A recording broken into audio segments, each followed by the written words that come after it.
नमस्कार। YouTube channel सच का आईना में एक बार फिर आप तमाम दर्शकों का स्वागत है।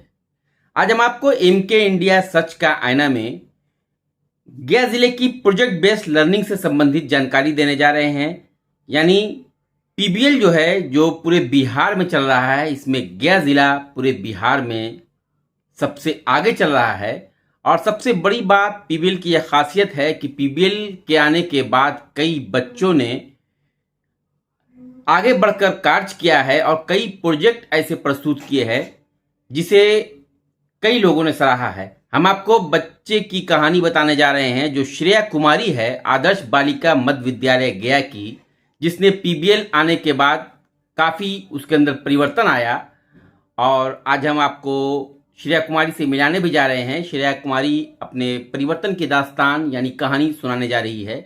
इससे पहले हम आपको श्रेया के बारे में बता दें कि श्रेया ने पीबीएल के तहत जो प्रोजेक्ट लॉन्च किया, जो प्रोजेक्ट उसने बनाया, उसे पूरे राज्य में सराहा गया और राजधानी में बुलाकर वहां जो है कार्यक्रम में, एक भव्य कार्यक्रम में श्रेया को सम्मानित भी किया गया, जिससे पूरे गया जिले का नाम भी रोशन हुआ है।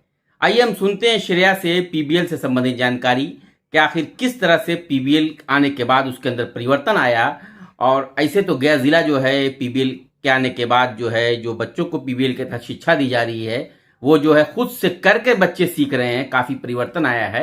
इससे पहले हम श्रेया से जाने कि किस तरह से उसके अंदर परिवर्तन आया, उसने कैसे पीबीएल के तहत कार्य किया है। आज तक मैंने पीबीएल में बहुत कुछ सीखा है। मैं इस बार पहली बार पटना गई थी और मुझे बहुत अच्छा लगा। जब स्टार्टिंग में पीबीएल आया था तो मैं उस टाइम 6th क्लास में थी, मैं न्यू एडमिशन थी। मुझे पीबीएल समझ में ही नहीं आया था क्योंकि मेरे स्कूल में 3 सर आते थे।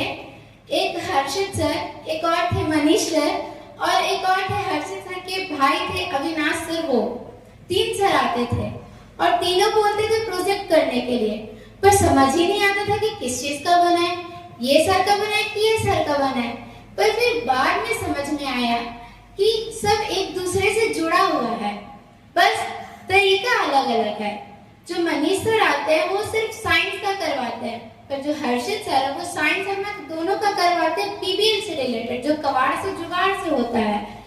तो स्टार्टिंग में तो समझ नहीं आया, पर धीरे धीरे अपनी सीनियर को देखते देखते, जो स्टार्टिंग में श्वेता दी आई थी, उनसे देखा, सीखा, तब समझ में आया कि पीबीएल को करना कैसे है। समझ नहीं आया तो ये गलती था। वहां पे फिर हमने सीखा कि मैंने जो गलती की अब उसको सुधारना है।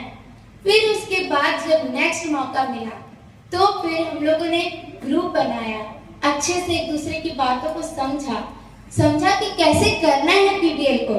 और उसके बाद फिर हम लोगों ने स्टेट लेवल पे अपना परचम लहराया था।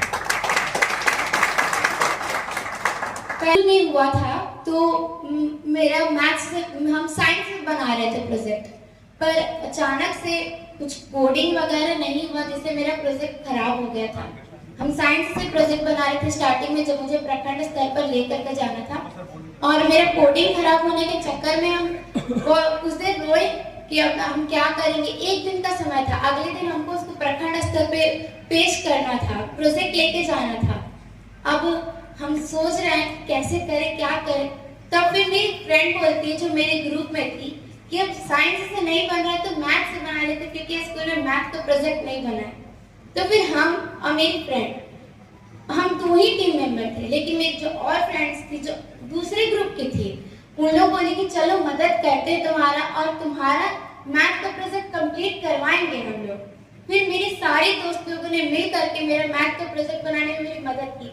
एक दिन में स्कूल के लंच के बेल के बाद जो टाइम बचा हुआ था, उसी में मैंने उस मैथ प्रोजेक्ट को रेडी किया था, हम लोग सभी ने मिल करके।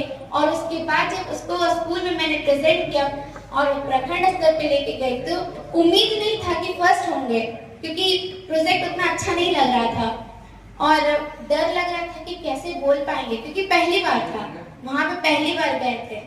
लेकिन फिर जब वहाँ गए, सबको देखा कि बहुत अच्छे से सब बात कर रहे थे। डर लग रहा था कि जो सीनियर होंगे, जो सर वगैरह होंगे, वो कैसे बात करेंगे, तो ये क्या गलती करने पे डांटेंगे तो नहीं ना।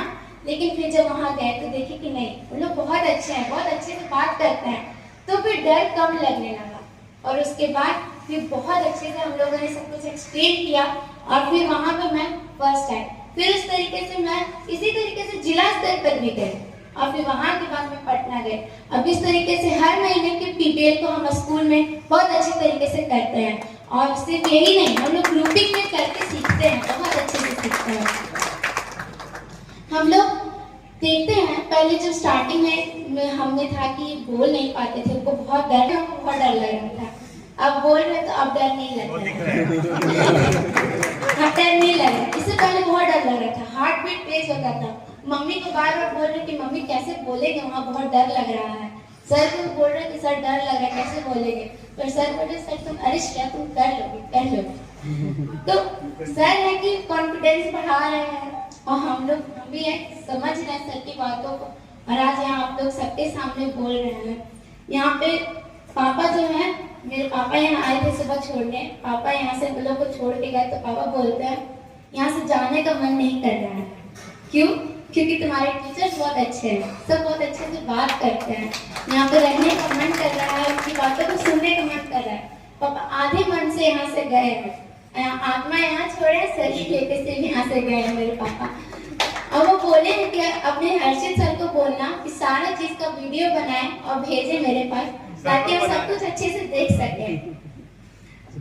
पर जैसे किसी भी जो लोअर स्टूडेंट होते हैं, जो बहुत कमजोर होते हैं, अपनी चीजों को क्लास में ही नहीं बोल पाते, टीचर जब क्वेश्चन पूछते हैं तो अपना मुंह छुपाते हैं कि नहीं भाई हम नहीं बोल पाएंगे, अपना मुंह छुपाते हैं। लेकिन ये पीबीएल के आने के बाद से ना, वो जो स्टूडेंट है वो खुद सामने आकर के चीजों को पूछते हैं, मुंह नहीं छुपाते हैं कि नहीं भाई मैम हमसे क्वेश्चन पूछ लेंगे। वो उल्टा टीचर से ही क्वेश्चन करते हैं कि हाँ ये कैसे होगा, इसमें करना कैसे है और इससे हम लोग को क्या सीख मिलती है। अभी इस महीने का फसल उत्पादन और प्रबंधन चैप्टर है हम लोग का पीबीएल में। तो मैं, मेरी फ्रेंड, हम लोग 4 दोस्त का टीम है, तो हम लोग अक्सर ये पीबीएल हम लोग 4 ही फ्रेंड करते हैं और भी बहुत सारे बच्चे ग्रुपिंग में करते हैं। तो इस बार हम लोगों ने बनाया था ऑटोमेटिक इरिगेशन सिस्टम, जिसमें जो एक सेंसर लगा रहता है, मॉइस्चर सेंसर, वो मिट्टी की नमी को मापता है। तो हम लोगों ने देखा कि जो किसान है वो बहुत गर्मी में, इस बार बहुत गर्मी पड़ी गया में, तो बहुत गर्मी में जाते हैं, खेतों में पानी देते हैं। कभी कभी बहुत ज्यादा काम के कारण खेतों में पानी न देने के कारण फसल खराब हो जाती है। हम लोगों ने इस चीज को देखा और उसके बाद हम लोगों ने सोचा कि कुछ ऐसा होना चाहिए जिससे कि ना किसान को जाना पड़े, ना ही फसल को कुछ खराबी हो। तो ऑटोमेटिक इरिगेशन सिस्टम इस चीज को बतलाता है कि कैसे काम करेगा। ये स्वचालित सिंचाई प्रणाली, उसमें मॉइस्चर सेंसर लगा है जो मिट्टी की नमी को मापता है और देखता है कि मिट्टी सूखी है या गीली है। अगर मिट्टी बहुत ज्यादा सूखी होती है तो मॉइस्चर सेंसर जो मॉइस्चर सेंसर है वो उसको, उसमें पानी, वो मोटर को जो है वो बताता है कि इसमें पानी की कमी हो रही है, तो फिर मोटर जो है वो पानी देता है खेत। इससे हम लोग को क्या सीख मिली कि जो पीबीएल है वो हम लोग को सोचने की शक्ति को बढ़ाता है और किसी भी समस्या का समाधान निकालने में हमारी मदद करता है। धन्यवाद। दोस्तों, अगर मेरा वीडियो आपको अच्छा लगे तो मेरे वीडियो को लाइक कर सब्सक्राइब जरूर करें और कमेंट्स बॉक्स में अपने राय भी दें। धन्यवाद।